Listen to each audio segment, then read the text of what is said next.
Today we are learning about how to name and write chemical formulas for ionic and covalent compounds, a skill that everyone needs to learn. So let us start with the basics. Cations. So cations are simply positively charged ions. So remember, when group 1 A elements, 2A elements, and 3A elements lose electrons, they form cations with a positive charge equal to their what? Group number.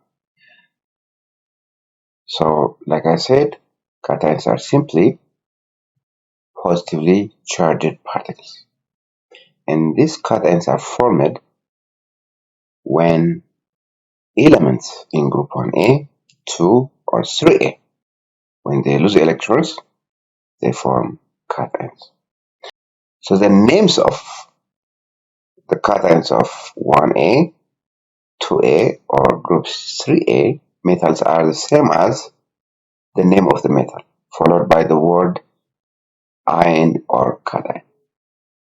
For example, if you have Na+, which belongs to group 1A, the name of this ion will be what? Sodium ion or sodium cation. I have the calcium with a charge +2 is calcium ion or calcium cation. And aluminum +3 is aluminum ion, and so on. So this is how you name cations. Anions, so these are negatively charged particles or ions, and when nonmetals tend to gain electrons, they form what? Anions. So the charge of a nonmetallic ion is negative charge. So in other words, when nonmetals gain electrons, they become negatively charged ions called anions. So the charge of any ion of group A nonmetal, including 5A, 6A, or 7A, it is determined by subtracting A from the group number. For example, for those elements in group 7A, they form ions with a charge of what? -1, right? Because when you deduct 8 from 7, you will get -1. So this is the charge carried by those elements that are found in group 7A. Anion names start with the stem of the element name and end in IDE. For example, fluorine. So the name of the anion will be what? Fluoride. If you have chlorine, the name of the anion will be what? Chloride, ion, and so on. Now here is where it gets interesting. Some metals, especially transition metals, can form more than one kind of ions. So the charges of the cations of many transition metals must be determined from the number of electrons lost. For example, iron +2. So this atom has lost 2 electrons. Iron +3 has lost 3 electrons, and so on. So remember cations of tin and lead. So these are 2 metals that are found in group 4A, can also form more than one kind of ion. So when naming, you can use Roman numerals to indicate the charge of the ion.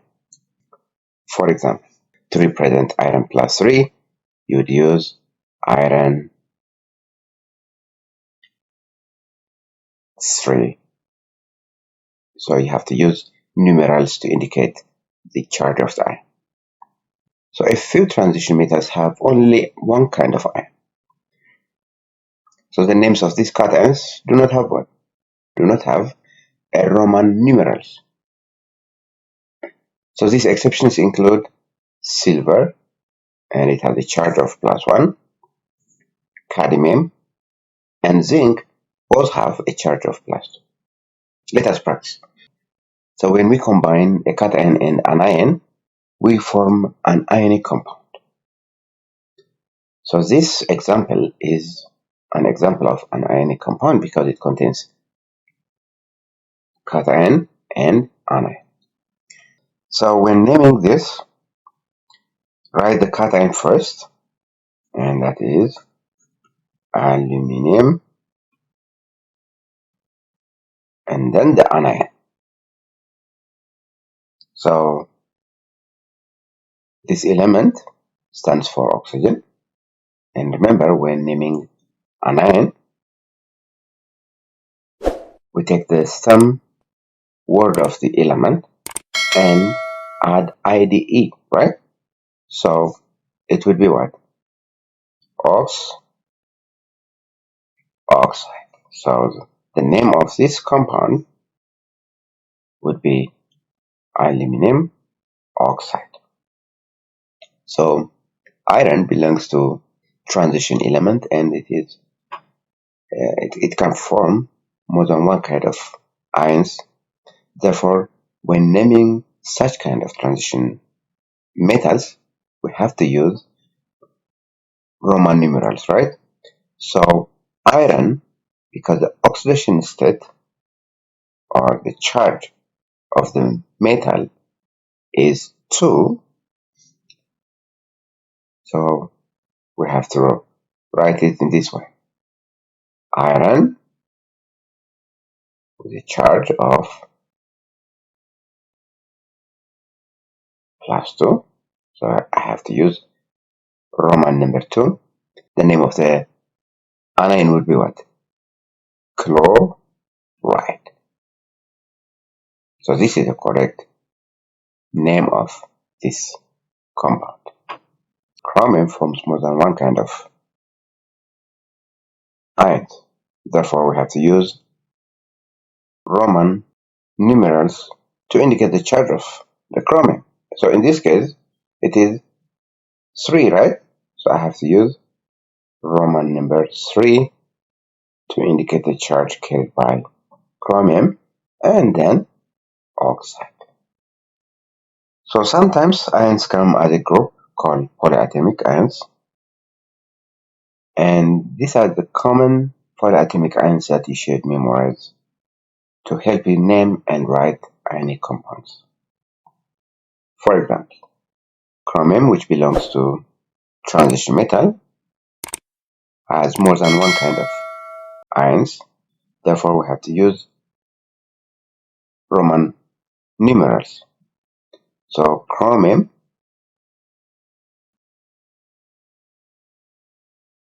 and then I have to, because the charge carried by chromium in this case is 3, I have to use a Roman numeral 3. And then what is the name of this polyatomic ion? Sulfate.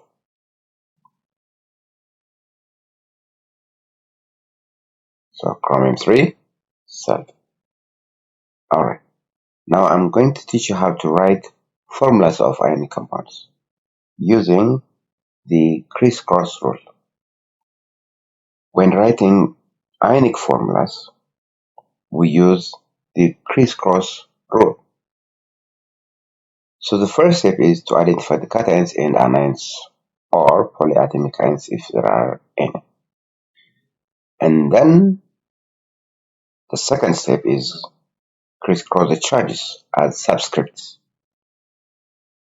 and then combine the formula as unit. And remember, 1 is never shown in the formula. So basically, when writing ionic compounds, we use the crisscross rule. And remember, take the charge of each ion and cross it to become the subscript of the other. So let me show you how this is done. aluminum chloride. So aluminum, which belongs to group 3, has a charge of +3. Chlorine, which belongs to group 7, has a charge of -1. So this comes here and becomes a subscript of aluminum, and 3 comes here and becomes a subscript of chlorine. So now let us write the formula. So aluminum, because the subscript is 1, we don't need to write it. And then chlorine, and the charge of aluminum is +3, therefore it becomes the subscript of chlorine. So this is how you write the formula of aluminum chloride. Magnesium oxide. Magnesium, which belongs to group 2, forms a charge of +2. Oxygen belongs to group 6 and has a charge of -2. Now, we use the crisscross method or rule, and this comes here, right? So the formula becomes magnesium 2, oxygen 2. Now, so when we simplify this, so it becomes what? Magnesium oxide. So this is the correct formula for magnesium oxide. Sodium phosphate.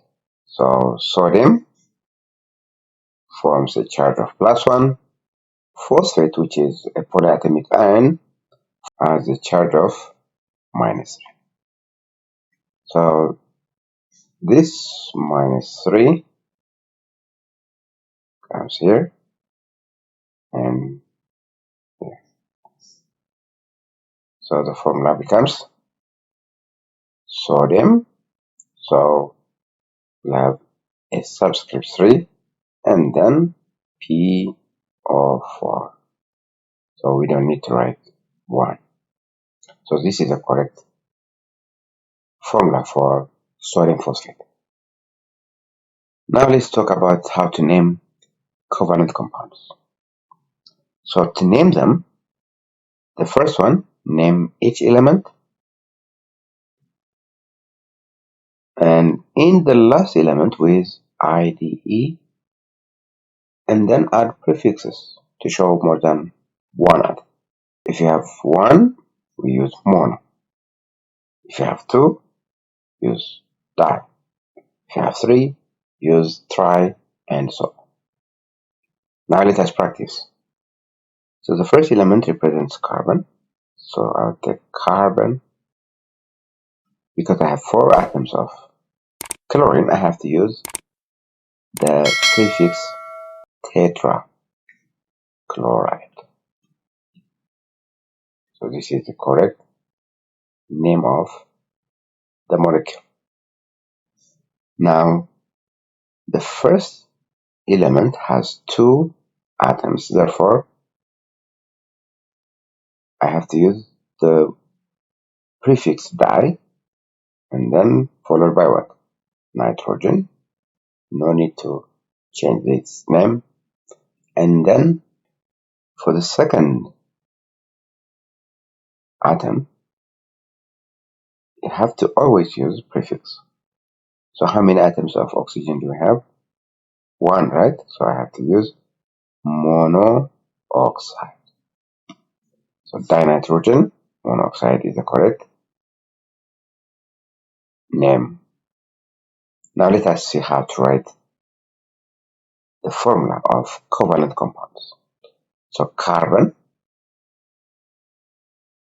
So the prefix always tells you the number of subscripts that the element has in its structure. So monoxide. So it has only 1 atom. or it has only one subscript. So the correct formula would be CO. Let's practice again. Sulfur. And try, so how many oxygen atoms we have? 3, right? Sulfur trioxide. So the prefixes indicate the subscripts of the element. So to sum up, the crisscross method is used to write the chemical formulas of ionic compounds. And in this method, remember the charge or the valency of each ion is crisscrossed to become the subscript of what? The other ion. Alright, now it's your turn. Try all these questions on your own and show your brilliance by dropping your answers in the comment section below.